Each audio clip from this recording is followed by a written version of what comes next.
There are a number of reasons for the decline, including the cost of living, fertility changes, and even, can you believe it, climate uncertainty. Yes, I don't want to bring the kiddies into the world because it's going to burn. But those emitters. Oh, it's amazing, isn't it? But the Australian spent more than 6 months speaking to women on and off the record about this issue.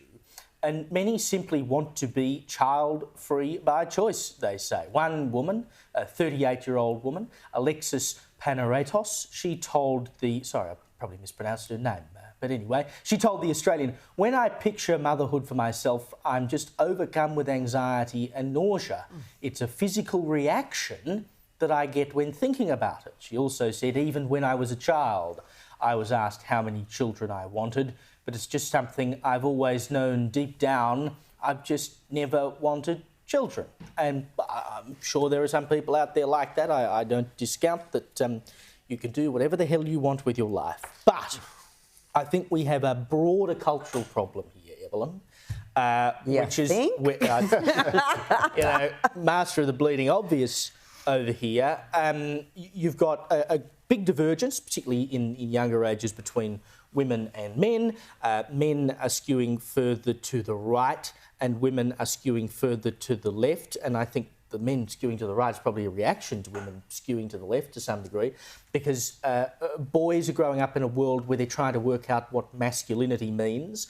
And there was a big survey out of the UK recently that found that young men in particular are increasingly identifying that, they want to be a provider and they want to have a family and they want to look after their kids more so than in previous generations. They want to be present fathers. All of these are good things. But then you've got young women going to university more than they've ever gone to university, or working much earlier than they've ever worked, etc., etc., etc., and saying, I don't want to have kids. Well, we've got a problem if the men want to have kids and the women don't. Well, just ask the woke brigade. Apparently that might not be a problem. But, but look, this is a historical anomaly. This is unprecedented. We've obviously survived for, all these years by procreating and having children. So this is something new and this is something different. But if you look at countless studies, I know that this particular person said that they feel nauseous and that they feel anxious thinking about children. But if you look at a lot of studies that are out there, like medical academic studies, it actually shows that married women with children are twice as happy later in life as unmarried. They obviously didn't interview my wife. As unmarried. But it shows, there are so many studies that show how much happier women are, especially during COVID. It came out that particularly women who had families were much happier during that time than single childless women. But I think this is the result of decades of propaganda. There's no other answer for it. You've had decades upon decades of young people being indoctrinated into believing either one, that the world is on fire and it's going to end in 12 years, so they don't want to contribute to that. 2, humans are viruses bleeding and leaching off the earth. And 3, that somehow motherhood is less than a career. And that sort of propaganda to me is outrageous. There is nothing more full of joy than forging the eternal souls of the next generation. There's nothing happier than that. And I think they've been so propagandized, and I feel sorry for them because I know later in life they will likely come to regret these decisions, and that's a very sad thing. Well, Joe, as a good Catholic boy, yes, I've done my bit. You believe that every sperm is sacred. I certainly do. And I think you've said before that you wish you'd had more children.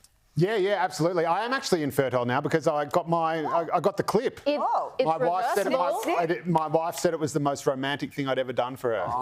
So she's coming off a pretty low base. It's a low base. But yeah, so I've got my 3. So What was your first date like? I don't know. We never had a second one. So I'm doing my bit. I've had one for mum, one for dad, and one for the country. I think some of those things are there. To be honest, most people just aren't that political. Most people aren't thinking, oh my God, we hear about the millennials say, I'm not having kids because the world's going to burn.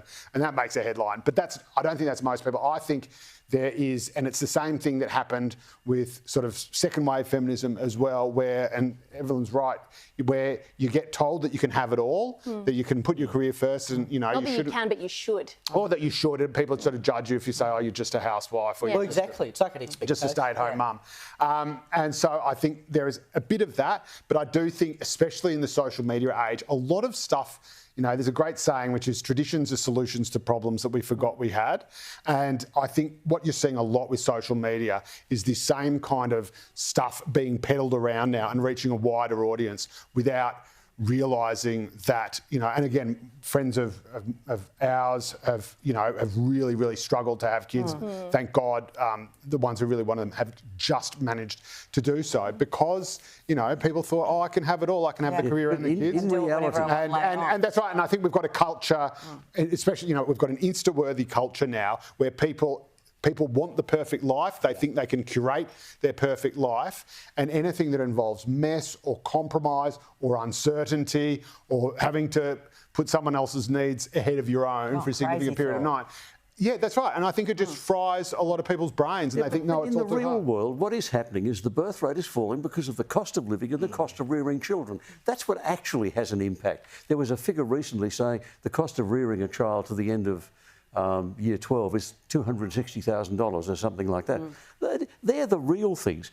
This business of women who want a childless by choice, they're an eccentric minority. There are not a lot of them, really, honestly. But I think there might be people having fewer kids, maybe. But I think if you, what we are seeing is it's where people are living is changing based on cost of living. So, you know, there is. So the concentration, basically, the closer you get to the CBD, the fewer kids there are. And so people are moving to the fringes, moving to the country. But I think, to be honest, I think if you really want to have kids, you're not going to say, I'm not going to stop at one. If you really want to have children, you have children and you make it work. And I'm like you, Joe, I've got 3. I've got my one for mum, one for dad. Way to go, sister. Yeah. And as I say to Peter Costello every time I see him, where do I send that one for the country? And I'm now starting to review that and thinking... Straight to the public source. No, I'm starting to think that perhaps I might ask him if I can juggle which one at any given moment is the one I don't rotate them through. And rotate them through. But I read that article and I have to say, thank God those women aren't having children. They all sound absolutely like bloody awful human beings who are selfish and shouldn't be mothers, because being a mother is putting your child first and someone else's needs before your own. And there is a lot of heartache and a lot of pain and more joy and more love than you can ever imagine. And they sounded like bitter women who really just should stick with the cats. And they've got no idea what they're not breeding more children like them.